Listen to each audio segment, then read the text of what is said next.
Everything just went completely wrong in chapter 32 of Boruto's sequel. Mamushi is straight up hunting Eida, trying to devour her, and this finally forces Daemon to step in and remind everyone why he's the most broken 8-roll in the verse. This kid could kill Madara and end the 4th Shinobi War in a single punch. That's how OP he is. I'm sorry Naruto OG fans that you had to heard it yet again, but it's the truth in the power scaling. Bro is one-tapping everything in sight, but even that isn't enough to stop Mamushi's obsession to get that Punani. The clones start overwhelming the entire battlefield, and Sarada, she pushes Orihime too far and is literally blind now. And on top of that, Boruto is watching his bro Kawaki completely shut down mid-fight like he's a busted computer. So everything is collapsing at the same time. How the hell are these guys gonna save Naruto and Sasuke at this point? It's been so many goddamn years that they're stuck. Sasuke's been a tree for 2.5 years or something, and Naruto's stuck in that bloody dimension. Go save I need them, bro. Chapter 32 of Two Blue Vortex begins with Sai ordering the fodder, no-name trash-ass Jonins, to step down on taking down Mamushi. And I mean, he's... Let's think about it. This guy Sai is doing them a favor. What can these guys do against an Otsutsuki? I don't know.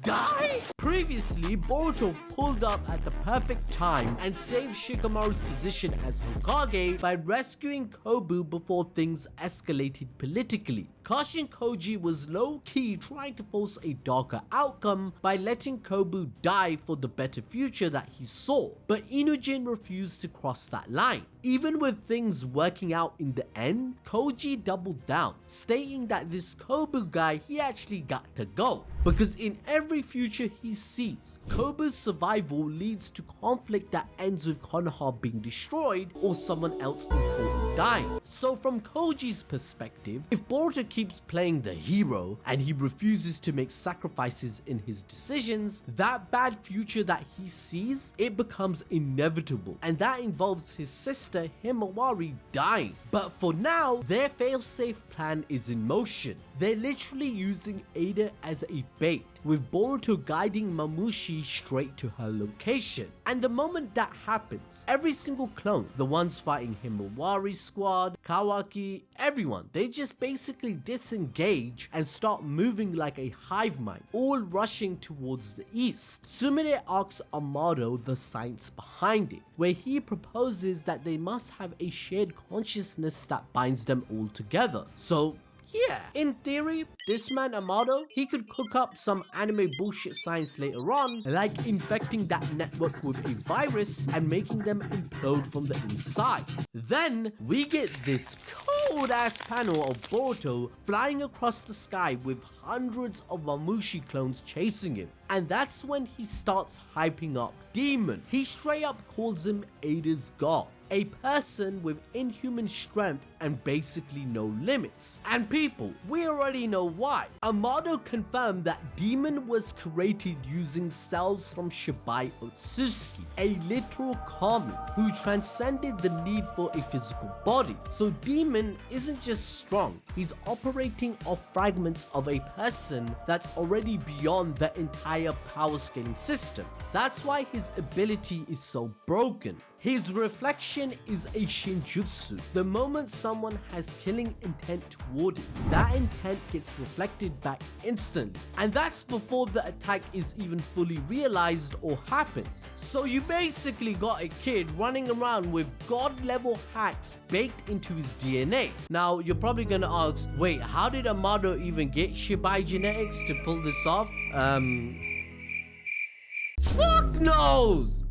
Like people, this is like lazy writing 101. At this point, we just accept that if Amado says he did it, he did it. His big brain is literally carrying the plot forward. We don't even know how he got Jiraiya's DNA with how deep it was in the ocean. So we don't even know how this guy created consciousness. How did this guy put a soul in a cyborg? You know what I'm trying to say? So Amado's just science. Anime bullshit science. Eventually, Boruto starts playing mind games with Mamushi already cooking his brain, telling him to go after Daemon first because if he heats Eida, then he has to deal with his wrath. And for a second, this mind trickery actually worked. But then everything flips because Bug's memories, the original source Mamushi was created from, it starts leaking through. And that intel instantly lets him understand how Daemon's ability works. So now he's not just some brainless clone anymore. And Boruto lets the others know that intel so that they're aware. But then Daemon casually reveals he's the one who smashed all of Bug's teeth in, and that trauma is exactly what triggered his memories to kick in. Inogen then tracks over 200 clones, all heading straight towards Boruto, whilst the rest of the squad starts regrouping to back him up. And that's when Shikamaru locks in for the 15th time and cooks up a full wipe strategy. Sarada says she can take out around 50 of them with her Mangekyou. So the plan is to stall until the numbers drop below that threshold. Once that happens, they will go all in, with Kawaki's laser blast finishing off the remnants with combining Himawari's tail beast bombs. But from there, everything turns into pure chaos. Mamushi sees Eida and starts gooning, salivating from the mouth. He's the biggest OnlyFans subscriber in history and he wants a piece of that ass. But Eida has the it and she flies off. Like, bro, I ain't even kidding, they form a tentacle, you know what I'm trying to say? However, the clones, they begin turning on each other, all fighting over who gets to reach her first instead of working together. That infighting gives Eida a small opening to change direction, but one of the clones still manages to grab onto a shoe mid-escape.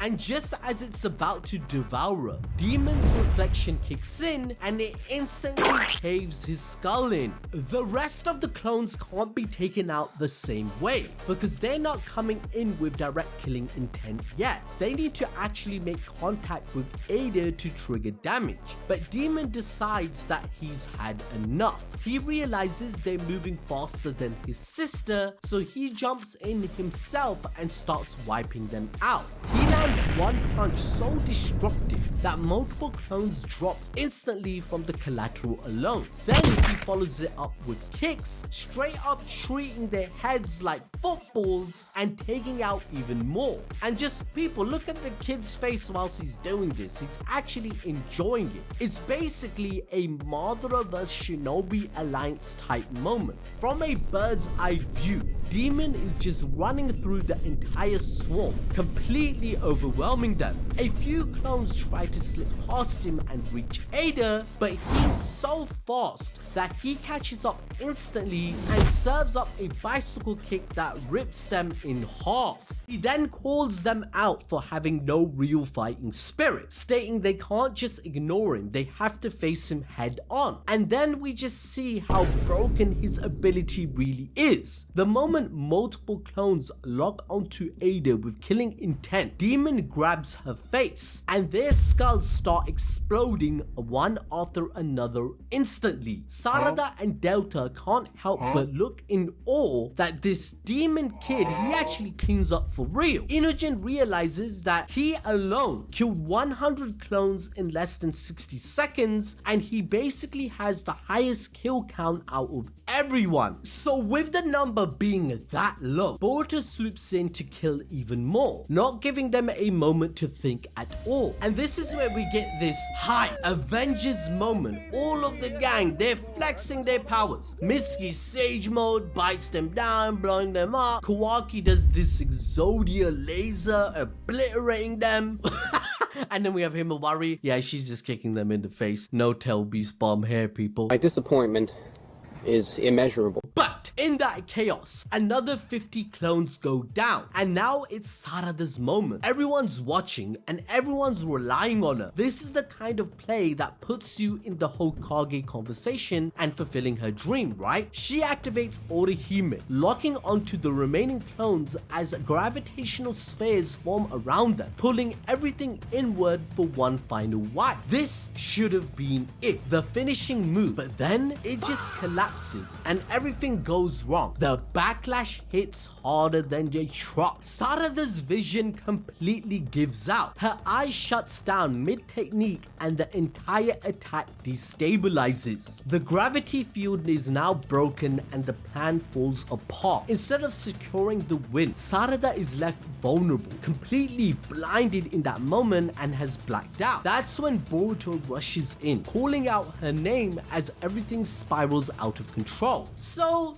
yeah, this basically confirms that not all Mangekyou abilities are built the same. Different eyes equal different strengths. Some abilities are just way more taxing than others. We already saw this with Shisui. His Koto Matsukami was so broken that it needed a decade cooldown, right? Which proves Mangekyou powers don't follow one fixed rule. And now Sarada's Orihime is showing the same extreme. With such insane powers, her eyes are getting cooked faster than usual. And the problem is, why didn't this happen to Obito, right? You're probably thinking my man was spamming his technique. Well, Hashirama cells, you're forgetting that so why don't they give her Hashirama cells? I'm just saying, Naruto got a new arm with Hashirama cells. They do have more Hashirama cells. Hashirama cells, Hashirama cells, Hashirama cells.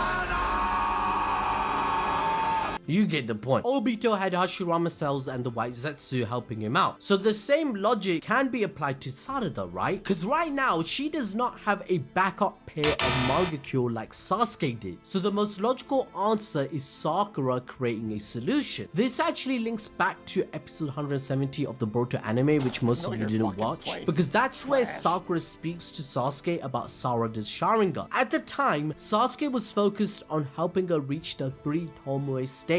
And when Sarada brought up the Mangekyou, he brushed it off, but you could tell he had the full confidence in her potential. Sakura, on the other hand, she wasn't calm about it. She understood exactly what that path led to. The pain, the loss, and ultimately the blindness that comes with Mangekyou. She's seen what it did to Sasuke and she was worried whether Sarada would be able to endure that same burden. And now we're seeing that the story is coming full circle. Sakura will pull up with the strength of 100 seal that could actually change everything. That jutsu stores a massive reserve of chakra over time and then releases it to boost healing and regeneration automatically. And since Mangekyou blindness comes from eye strain and chakra overload, having that extra pool could reduce the pressure on Sarada's eyes whilst regenerating and healing the damage in real time. And low key, there's also another option, and that's Orochimaru coming in. We've already seen what he can do with Shin Uchiha. He literally engineered a body that could handle multiple Sharingan without breaking down. Shin Uchiha has Hashirama-like cells where it has a unique trait that it can accept anything foreign. And then Sakura knows all of this because she operated on him, so by now she should understand that Sharingan limitations can be altered through science, and of course she's the best medical doctor in the entire world. So now Sarada is at a crossroads. How will she become Hokage if she doesn't have the power to protect her friends and is going blind? She can't be useless and needs to save her father by taking down Hidari on top of this. So let me know what you think in the comment section below on how Sarada will fix this issue. But because of all this chaos, Mamushi gets the perfect window to multiply even more. And now that Eida is right in front of him, his gooning just gets even worse. Koji already foresaw a future where she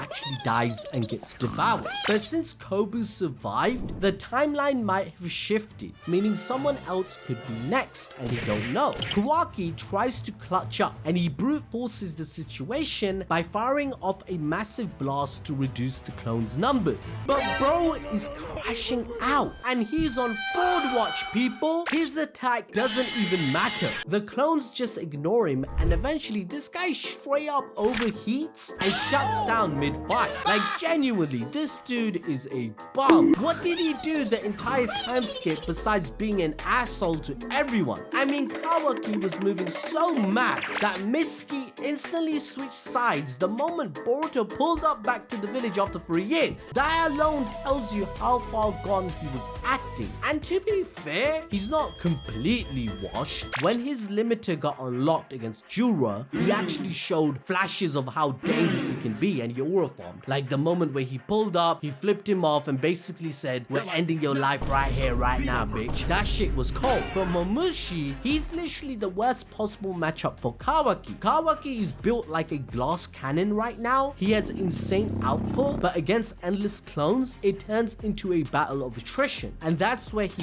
loses. No matter how hard he hits, the numbers just keep stacking. So yeah, he kind of looks stupid here right now, but it's more about the matchup than him being weak. And that said, this will be the wake-up call he needs. Kawaki's gonna realize that raw power alone isn't enough. And Amado's warning about the risks involved, they weren't just some bullshit. Overheating is a huge flaw, and the only real fix for that isn't more technology, it's actually training. He needs to grow his power like a shinobi, and not just rely on upgrades like he does all the time, which is ironic because that's exactly what he promised Team 7 after losing to Boruto in a duel before the time skip. But Omnipotence basically derailed that entire plan, and he went right back to forcing power instead. Meanwhile, Himawari still sees him as her big brother and is genuinely worried when he collapses, whilst Amado also needs him alive because of their deal to revive his daughter. That's when Delta steps in to cover, spamming lasers to keep clones back, but even that's not enough because now Eida starts realizing the truth. Bruh,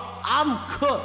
Mamushi's numbers have exploded past 1,000 and they're still increasing. So at this point, the only real card left on the board is Momoshiki taking over Boruto. Boroshiki would be able to manhandle the situation with ease, but then everyone would view him as a threat again and it would put all his friends in danger. So with how unpredictable the situation is, there are still a few Uno reverse card moments that could flip this entire fight. For instance, let's say Konohamaru pulling off Sage mode. Okay, never mind, he's trash, but it's possible. Yeah, that's not gonna happen. Okay, what about Shinki arriving to help? Remember, they need to repay the favor. Or what about Kakashi? Where is Kakashi, people? The entire manga has zero appearances of him. Like for me, the best call is for OGs like Sakura, Moegi, Kakashi and the whole gang showing up to support them, with them being alerted of the invasion from Sai. Sai would ask for assistance to save their children because they're all involved. Now, to enjoy more peak fiction, watch this video about Yujiro Hanma on your screen right now, where we explain how he became the strongest creature in Baki.